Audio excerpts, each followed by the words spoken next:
Chapter 13. Transformation. Transformations are perpetually going on throughout the animal kingdom, and throughout our individual lives. New ideals, new qualities, new feelings and envisagements of the outer world are perpetually descending from within, both in man and in animals. New centers and plexuses are forming among the nerves. New gods are presiding in the region of our dreams. Every one of these things means a new center of life and activity, and a transformation, slow or swift, in the type of the individual or the race. The transformations induced even by momentary excitement of particular feelings or centers are most extraordinary. See a man under the influence of violent anger or of jealousy, his whole mien, face, attitude, exhalation of character changed. It is hardly credible that he is the same person that we knew before. Or see him under the influence of some strong enthusiasm or generous emotion, doing things he would have been physically incapable of at another time. Or again, when the poison of drink reaches and inflames some particular center in the brain, Philip drunk becomes so utterly different from Philip sober that we can only say he is not, quote, himself. Or when disease or old age or madness act in a similar way, these alterations and alternations of personality can only be described as transformations, taking place, indeed, according as one center or another in the brain, one synthesis or another in the mind, may happen to be in the ascendant. Throughout the whole animal kingdom, but especially among insects, transformations of one kind or another are most abundant and remarkable. There are recapitulations by the embryos and young of mammals of the life history of their race, with strongly marked breaks and mutations corresponding to the stages of evolution represented. There are the metamorphoses of caterpillars and flies, some including 20 or 30 changes in a single lifetime. There are the transformations and alternate generations of annelids and crustacea, and there are strange jumps and quick disguises in the lives of some plants. Even the human being passes through a great number of very distinct stages and phases, from the embryo onward to old age. But probably the greatest and most important of all transformations in the human and animal kingdoms is that which takes place when the center of life in man is transferred, as indicated in the last chapter, from unconscious activity in the body to the conscious self. That is, when the individual self, reaching union with the universal, becomes consciously and willingly the creator and inspirer of the body. That is indeed a transfiguration. The individual is no longer under the domination of the body and its heredity, but rising out of this tomb, becomes lord and master of the body's powers, and identified with the immortal self of the world. This transformation, whilst the greatest and most wonderful, is also of course the most difficult in man's evolution, for him to effect. It may roughly be said that the whole of the civilization period in man's history is the preparation for it. For though the transformation itself, of the consciousness, from the second order to the third order, may be practically instantaneous, yet the pupal condition, during which the elements of the change are being prepared and set in order, must necessarily be immensely protracted, and it must be remembered, too, that when for any individual the transformation of consciousness does occur, and the new forces begin to operate, it does not follow at once that the change is permanent, and that there will not be backslidings again to the old centers, or that the change in the inward consciousness can be immediately followed by corresponding change in the whole bodily system. Indeed, it seems probable that for the individual the permanent change is hardly possible until such time as large portions of the race round him are sharing in it. Thus, though this great transformation may individually have an instantaneous character, yet the period of its preparation and establishment may occupy ages of human history. We may divide the latter into 3 periods. The first, or animal period, in which the human being follows his body and its instincts unhesitatingly, and second, or intellectual period, in which a half-formed, separate, and elusive self appears, and the third, or period of the Superman, if we like to call it so, in which the self, being identified with the universal being, becomes the center of absolute recognition and reliance and repose. The great transformation is that which takes place at the entrance of the third period, and the second period is the period of its preparation. This transition from the first to the third stage is obviously a very difficult and precarious one. It covers practically the whole of what we call civilization. During this period, the sense of me-ness has to descend into consciousness, and to be evolved. The sense of self, but of course at first, in a very imperfect and elusive form. The false notion of a separate and atomic self, apart and having interests distinct from the rest of the universe, for a long time dominates, and for a long time leads to the most terrible struggles and miseries. There is no real reliance anywhere. The old animal instincts and sanctions having been abandoned, there remains nothing but this elusive phantom ego, which gives way direfully the moment any pressure is placed upon it. The fight for this self as against other selves, and the everlasting doubt as to where, in the midst of the general chaos, reliance may be found, lead to huge and despairing efforts of the brain, as it were to solve a double and impossible problem. And the growth and ascendancy of the self-consciousness, analytic, individualizing brain becomes one of the great marks of this period. The brain and self-consciousness are the midwives, as it were, of this great birth and transformation, the greatest of all births and transformations of the soul. They are both of incalculable value and importance to humanity, but in their present form, and as long as the true individuality and the true self is unrealized, they both can only be regarded as distorted, unbeautiful shapes, to be redeemed in the future when the present work is done. There comes a time, however, and at last, when, the real self emerging into consciousness, abysmal, adamantine, founded deep below and beyond all worlds, the brain ceases from its terrified and insatiate quest. Even the far-inherited and age-long animal instincts, rooted in the great immensity of material nature, yield in respect of authority or promise of security to this far deeper knowledge of the nature self. They either fail and shrivel before it, or, becoming identified with it, lose their separate and external outline, and the first period joining on and becoming amalgamated to the third, leaves only the tiniest crack or seam between to indicate what was once a huge gulf, including thousands of years of human history. The brain is stilled. It does not cease from its natural and joyful activities, but it ceases from that terrified and joyless quest, which was inevitable to it as long as its own existence, its own foundation, its own affiliation to the everlasting being, was in question and in doubt. The man at last lets thoughts go. He glides below it into the quiet feeling, the quiet sense of his own identity with the self of other things, of the universe. He glides past the feeling into the very identity itself, where a glorious all-consciousness leaves no room for separate self-thoughts or emotions.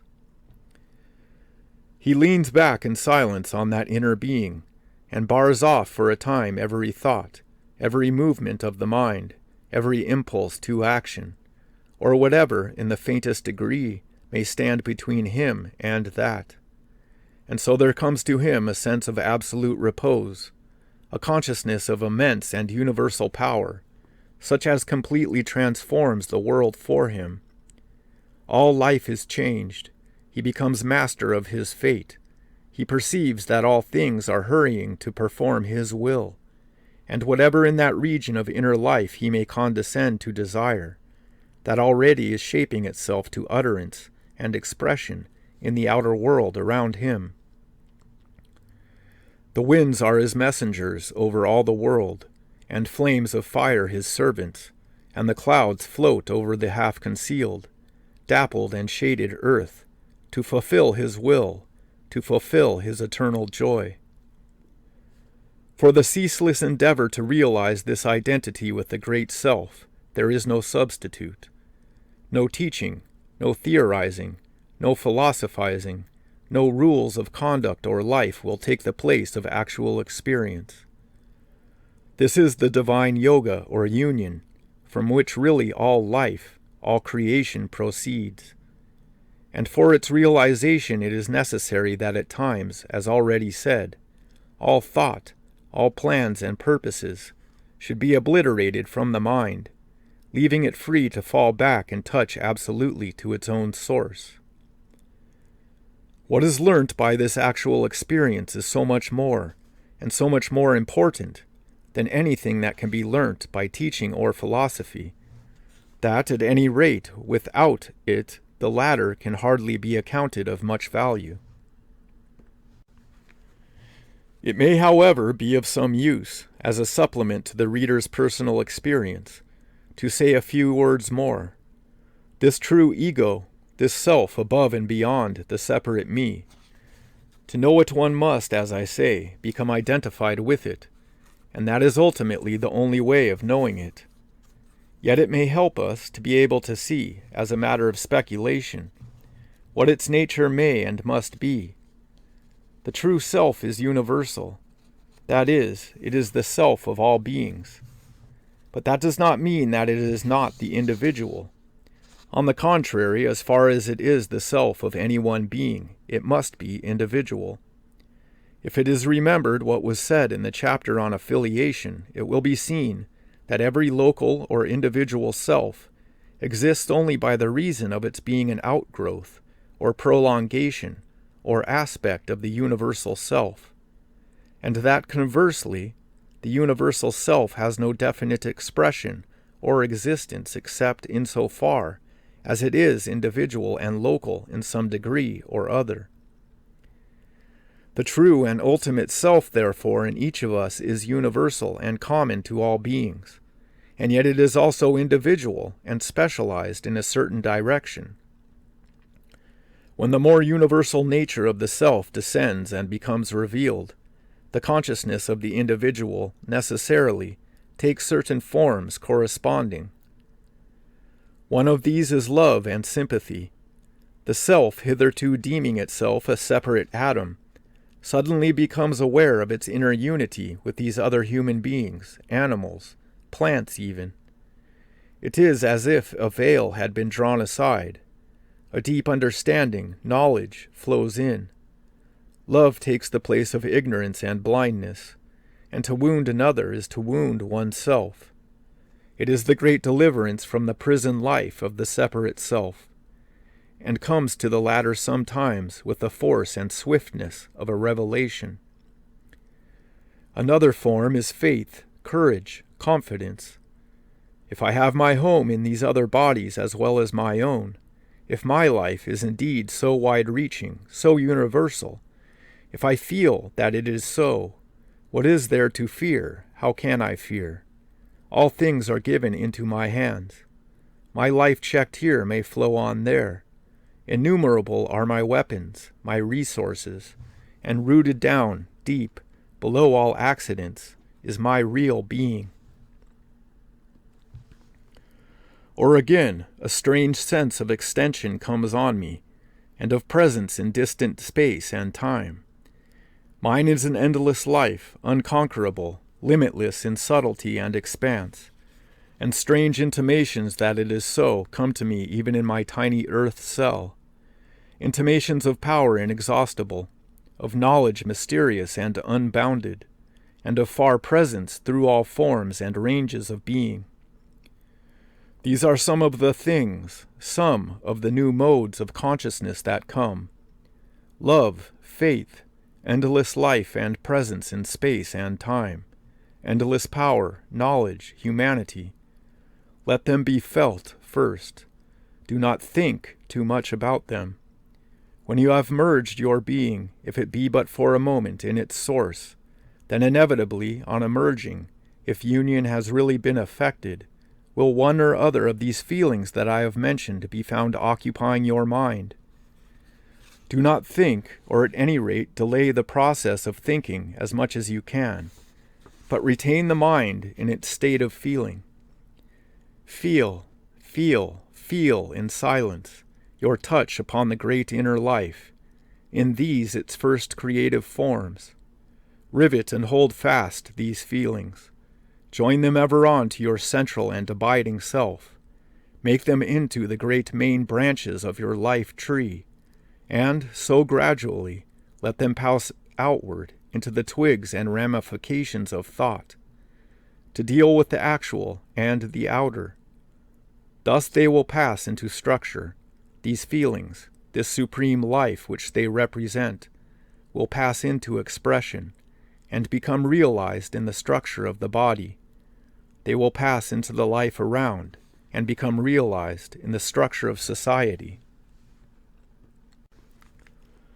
The body so built, when it is built, must clearly be aeonian, not mortal in the ordinary sense.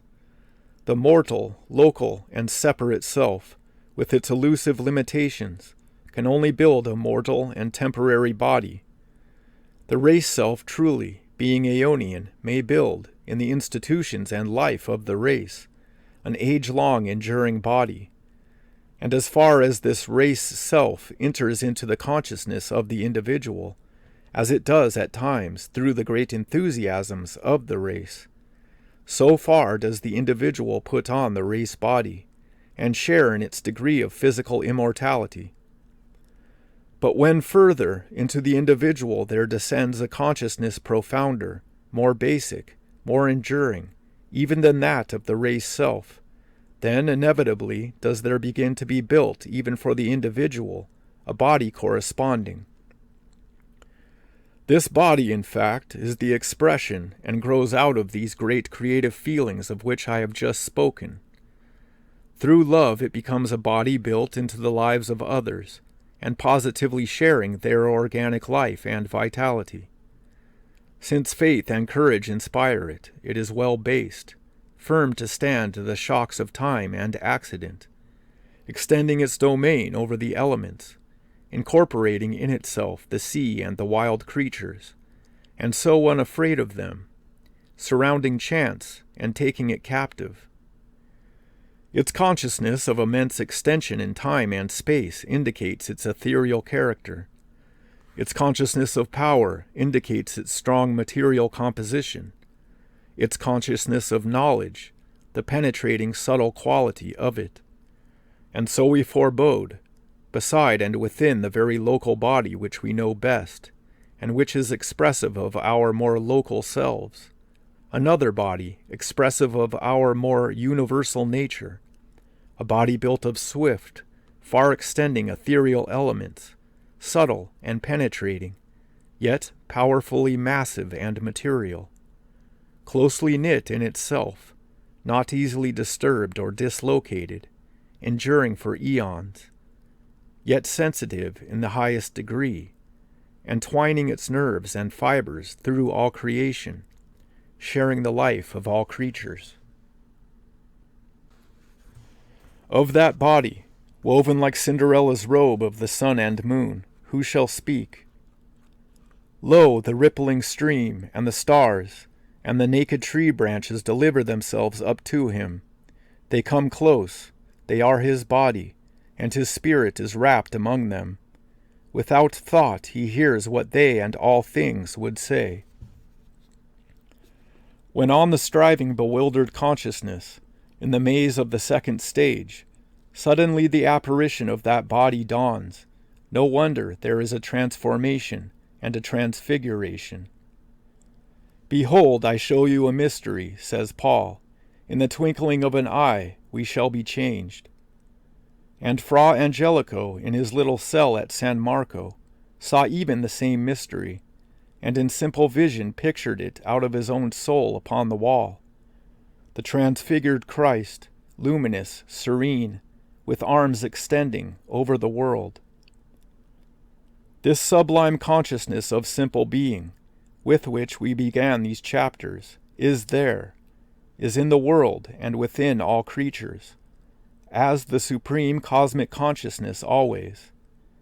It can be seen quite plainly in the look in the eyes of the animals, and in primitive healthy folk and children, deep down, unsuspected by the creature itself.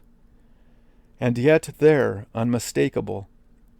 It is seen by lovers in each other's eyes, the one absolute and changeless, yet infinitely individuate and intelligent, the supreme life and being, of which all actual existence and creation is the descent and partial utterance in the realms of emotion and thought.